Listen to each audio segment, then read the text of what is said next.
जी हाँ, ओम। आज हम जानने वाले हैं भस्त्रिका प्राणायाम के बारे में। भस्त्रिका प्राणायाम मतलब भस्त्रिका का मतलब हो गया धोकनी, यानी उसका दूसरा नाम हो गया भस्त्रिका प्राणायाम का धोकनी।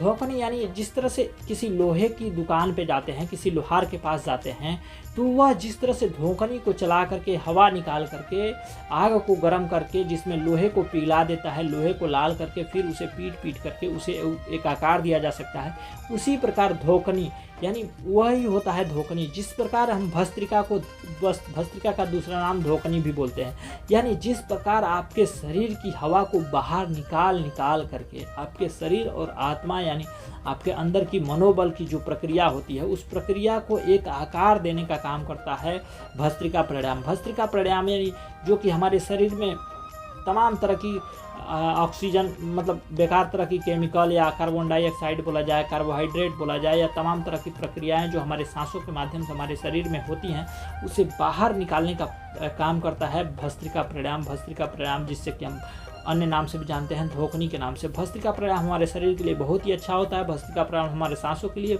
बहुत ही अच्छा होता है। जैसे कि हम भस्त्रिका प्राणायाम की बात करूं तो भस्त्रिका प्राणायाम हमारे शरीर में ऑक्सीजन की मात्रा जब कम हो जाती है, भस्त्रिका प्राणायाम के अगर ऑक्सीजन की मात्रा कम हो जाती है तो अगर भस्त्रिका प्राणायाम करते हैं तो हमारे शरीर में ऑक्सीजन की मात्रा बढ़ जाती है। जैसे कि हम एक बात बता दूं आपको कि एक दिन में हम लगभग 300 से 400 ml ऑक्सीजन लेते हैं। उन ऑक्सीजन की प्रक्रिया अगर कम बेसी होता है तो फिर आपको जम्हाई आती है या जो कुछ भी प्रक्रिया ऐसी आती है ऑक्सीजन के माध्यम से।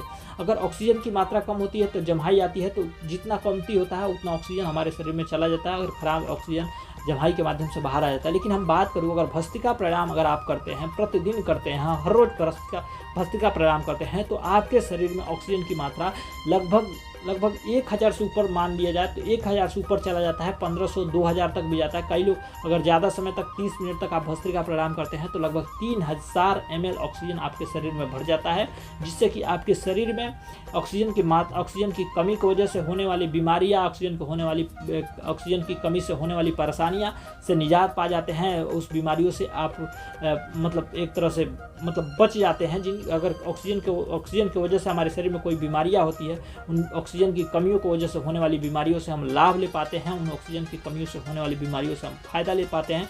तो अगर हम भस्त्रिका प्राणायाम हर रोज करते हैं तो भस्त्रिका प्राणायाम करते हैं तो भस्त्रिका प्राणायाम से हम बहुत सारी ऐसे लाभ ले सकते हैं। भस्त्रिका प्राणायाम को करने के लिए सब सीधा सा आप सिंपल सा बैठ जाना, आपको सुखासन में बैठ जाना। सुखासन में बैठने के बाद आपको सिंपल सा हाथों को ले लेना है और कमर को सीधा कर लेना है। पीठ मतलब रीढ़ की हड्डी को सीधा, गर्दन को सीधा करने के बाद आपको सीधी से बैठ जानी है और क्या करना है, सांस को भरनी है, लंबी गहरी सांस को भरनी है, फिर छोड़नी है। इसमें आपको मुंह से नहीं भरना है, मुंह से नहीं सांसों को भरना है, नाकों से भरना है। पहले देखिए,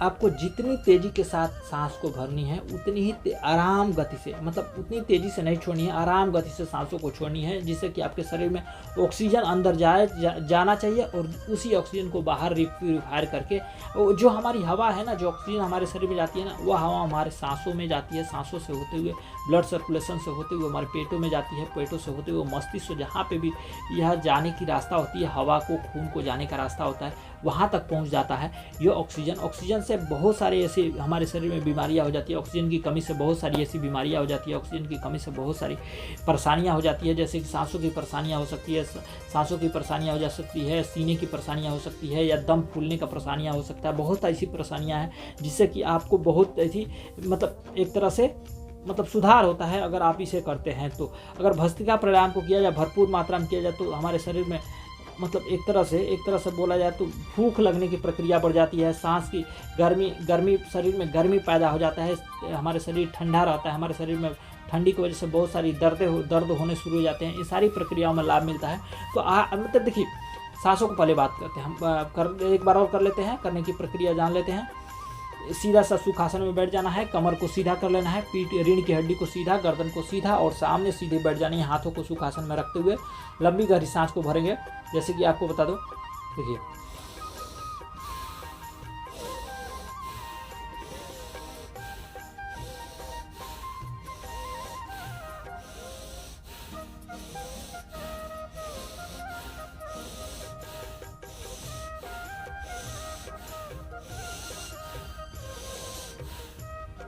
मुंह को खोलना नहीं है, नाक से हमें सांस को भरना है, नाक से ही सांसों को छोड़ना है। अगर सांस को भरते हैं तो फिर आपको कुछ समय रुकते हैं, आपके शरीर में लगता है मस्तिष्क में कुछ ऐसा मतलब कुछ मस्तिष्क में खाली खाली सा लगने लगता है, हवा सी भरने लगती है मस्तिष्क में। सर में अगर ऑक्सीजन की कमी हो, सीने में ऑक्सीजन की कमी हो, पेट में ऑक्सीजन की कमी हो, किसी जगह पे ऑक्सीजन की कमी हो, इस ऑक्सीजन की कमी को दूर कर देता है भस्त्रिका प्राणायाम। तो आज इस तरह से आप भस्त्रिका प्राणायाम करके अपने जीवन को एक श्वास की परेशानियों से बचा सकते हैं, श्वास की प्रक्रिया से आप बच सकते हैं। तो भस्त्रिका प्राणायाम हर रोज़ करें आप। हर रोज़ करने से आपके शरीर में ऑक्सीजन की लेवल सही रहता है, ऑक्सीजन की मात्रा सही रहती है, जिससे कि आपके शरीर स्वस्थ और निरोगी रहता है। तो ये रहा भस्त्रिका प्राणायाम। आज के लिए इतना ही, मिलते हैं अगले बार एक नए वीडियो के साथ। तब तक के लिए धन्यवाद। जय हिंद।